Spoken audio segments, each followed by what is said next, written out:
구독과 좋아요 부탁드립니다. 글로벌 메모리 반도체 시장의 선두주자 한국. 하지만 여러 국가에서 한국의 기술을 탈취하려는 시도는 번번이 일어나고 있습니다. 지난 6월 삼성전자 퇴사자가 세운 중국 반도체 업체가 삼성의 반도체 공장 설계 도면을 빼돌려 논란이 됐었죠. 이뿐만이 아닙니다. 2월에는 삼성전자 기술을 빼돌린 뒤 반도체 세정 장비를 제작해 중국 기업과 연구소에 넘긴 연구원과 기업이 실형을 선고받은 바 있죠. 이처럼 기술 보호가 어느 때보다 중요해진 만큼 삼성은 특허권 취득에 열을 올리고 있습니다. 삼성전자가 반도체 소자 관련 특허를 낸 건데요. 삼성전자는 지난 9월 이미지 처리와 칩 패키징을 비롯해 3건의 특허를 낸 바도 있습니다. 7, 8월에도 각각 2건의 특허를 연속으로 출원했죠. 반도체를 포함해 중국에 등록된 삼성전자의 특허 건수는 지난 3분기 기준 약 22,600여 건에 달합니다. 전 세계에서 취득한 특허 약 23만 9,605건 중 약 10%를 중국에서 확보한 셈이죠. 이처럼 삼성전자는 특허를 늘려 지적 재산권을 보호하기 위해 나섰습니다. 코로나19 이후 반도체의 중요성이 한층 더 커지면서 패권 경쟁이 치열하기 때문인데요. 중국은 국가 차원에서 수십조 원 규모의 펀드를 조성하는 등 2050년까지 반도체 자립을 70%로 높이겠다는 목표를 세우기도 했습니다. 이처럼 자국 기업 우선주의 정책을 펼치는 중국에서 특허 출원을 통해 기술 보호를 받겠다는 의지가 엿보이는데요. 이 자세한 내용은 조태현 기자가 준비했습니다. 요즘 국내 기업들이 많이 겪고 있는 문제 가운데 하나를 꼽자면 지적 재산권 문제가 있겠죠. 예전 같으면 패턴트 트롤, 그러니까 특허 괴물 같은 문제들이 컸습니다.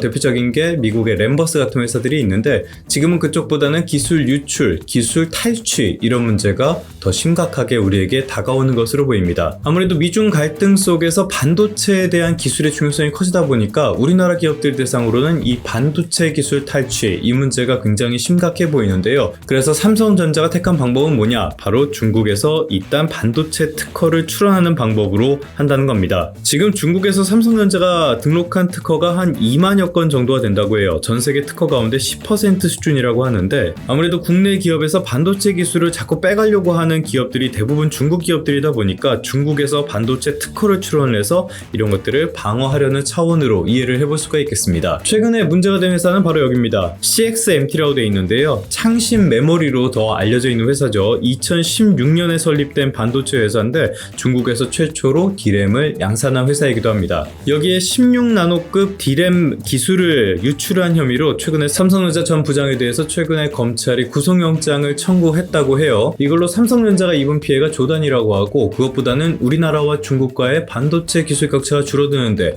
어느 정도 영향을 미쳤을 거라고 판단을 해볼 수가 있겠습니다. 사실 훨씬 더 유명한 사례가 있습니다. 바로 이건데요. 수원지방검찰청에서 수사한 내용입니다. 삼성전자 상무 그리고 하이닉스의 부사장을 역임하고 반도체학과 교수까지 한 인물이 있는데요. 이 인물이 삼성전자 반도체의 공장 설계 자료를 빼돌려가지고 복제 공장을 중국에 지으려고 했다가 실패한 적이 있습니다. 사실 D램이라는 측면에서 보면 공장의 효율성이 굉장히 중요하게 강조가 되는 분야이기도 합니다. 그래서 우리가 삼성전자 공장 같은 데를 가보면은 공장 내부를 전부 다 공개해주진 않고 사진도 못 찍게 하는 경우가 많거든요. 언론에 나온 거는 일부 공개되는 공정만 보여드리는 거고요. 공장 내부에서 기계가 가는 동선 같은 것들은 전부 다 비공개입니다. 선수가 딱 보면은 견적이 나오기 때문인데요. 이 사례 같은 경우에는 실제로 공장을 만드는 데까지는 이르지 못했지만은 자기 혼자 잘 먹고 잘 살라고 기술을 빼돌리는 어떻게 보면은 매국적인 행위를 했다고도 평가를 할 수가 있겠죠. 그런데 더 큰 문제는 따로 있다고 봅니다. 최근에 이 사람이 보석으로 풀려났거든요. 근데 보석금을 5천만 원 내고 풀려났습니다. 겨우 요걸로 보석이 된 거예요. 이렇게 솜방망이 처벌이 이어지니까 어떻게 되냐? 기술 유출 시도가 더 잦아지고 더 대범해진다고도 볼 수가 있겠습니다. 경찰청이 올해 들어서 9개월 동안 경제안보 위해범죄 특별 단속을 시행을 했다고 해요. 그래서 기술 유출 사건을 갖다가 점검을 해봤는데 총 21건을 송치했다고 합니다. 이게 2013년 이후로 가장 많은 수치고요. 지난해에 비하면은 75%나 급증한 수준입니다.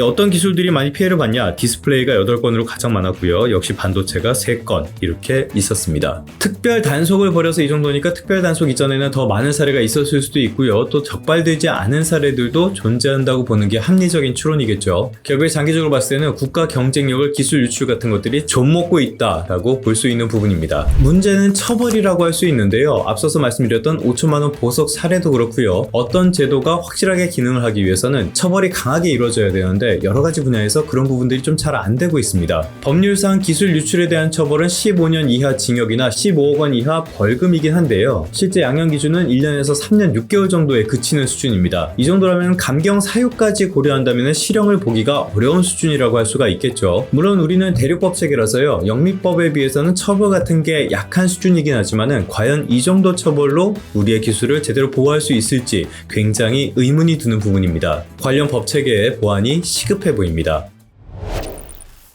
그러면 성공 투자하시고요. 다음 시간에 다시 뵙도록 하겠습니다.